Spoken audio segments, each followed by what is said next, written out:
Sup guys, it's Desrow. Today we're gonna do the PvP guide. This is the last guide of the three-part series that I wanted to do for you guys. So this is a 3-gate pressure build, and I'll be explaining to you what to do. And the game felt like it was slower than faster speed, but I think it's all in my head. So this build, what this build allows you to do is put pressure while being safe. This build has been done by many players, you know, Trap, Zest. It's just a great build, you know, if you've got good micro, or if you want to practice your micro, you can get a lot of wins out of this build. It's very easy to overcommit, it's very easy to maybe, you know, die to a very greedy DT build, but all in all, you're applying pressure while having enough resource at home to do anything, and also having the mothership core at home to defend everything you want. So we're going to start with the 13 gate. As the build progresses, I'll be explaining some of the stuff you want to do. You want to scout after your gate, or you can scout after your first gas, whichever you prefer. Prefer after the gate, so I can cancel my gas if there's a proxy 2 gate. You're gonna do 2 gas, so first gas on 14, second gas on 15, just like that. And then we scout for the proxy here, and then we go to space. And chrono 3 times the probes. And this build, every build in PvP is usually with 4 chronon probes, but this build is only 3 chronon probes. So yeah, it's a little bit different. So 2 on each gas, and remember, 3 chronon probe. And I'm saying that to you guys, but I'm also saying that to myself, because it's very easy to be on autopilot and to chrono probes 4 times. So this chrono right here, I'm gonna hold on to it, and then as soon as I have enough minerals to add my second gate, I will here in a second.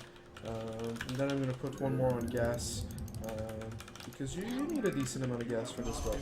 So second gate, and so whenever we'll have the resources, we'll be,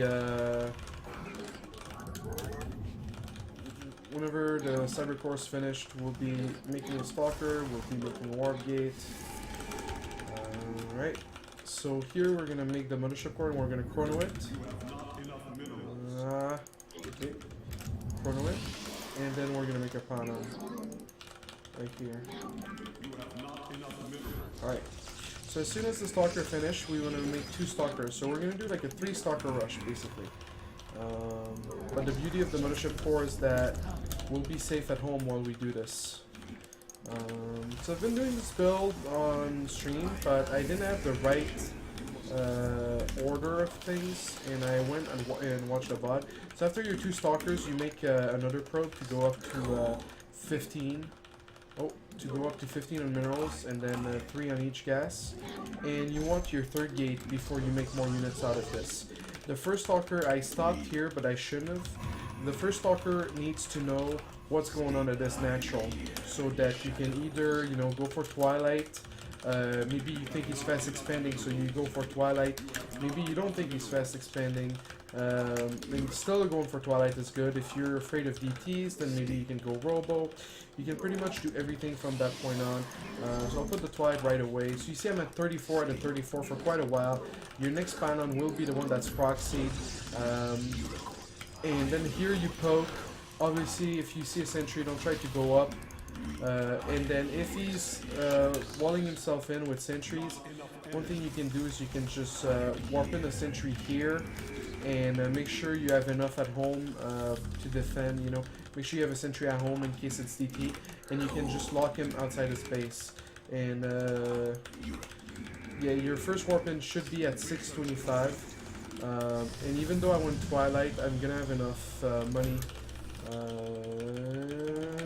Yeah, so 625, a little bit later than that, and then you should be putting pressure. If he's going blink, obviously you're not going to be able to compete in the long term, but you can do a lot of damage early on, and then you want to move out when you think you're not being efficient. And so I'm getting blink here in the main, making probes, and then if I couldn't get in, then you just make a sentry And then back at home, you make a sentry, Zot, and a Zot. You can stay on hold position, get the Robo down if your Robo's late.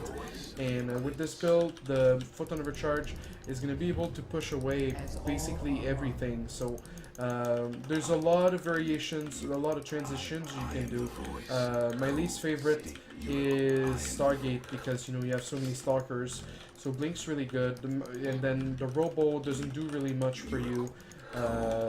And so yeah, and then you want to be expanding if you're locking him down, and then you want to be if you're expanding, you don't want to go to get the forge too quickly, and you'll need the sentries really badly.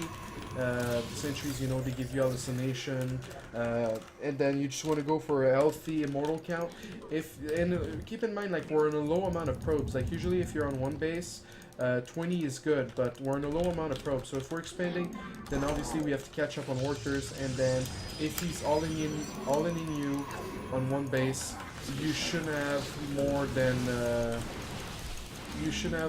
30 probes. So that's 16 on the main and 8 at the natural. And that's pretty much it. It's a pretty simple build.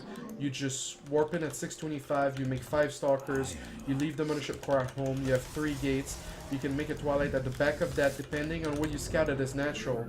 And then, or it can be a Robo. It's really up to you how you want to play it and what you think would be best. And watching the replay to adapt really helps. So good luck with that, guys, and thank you for watching. Have a good time.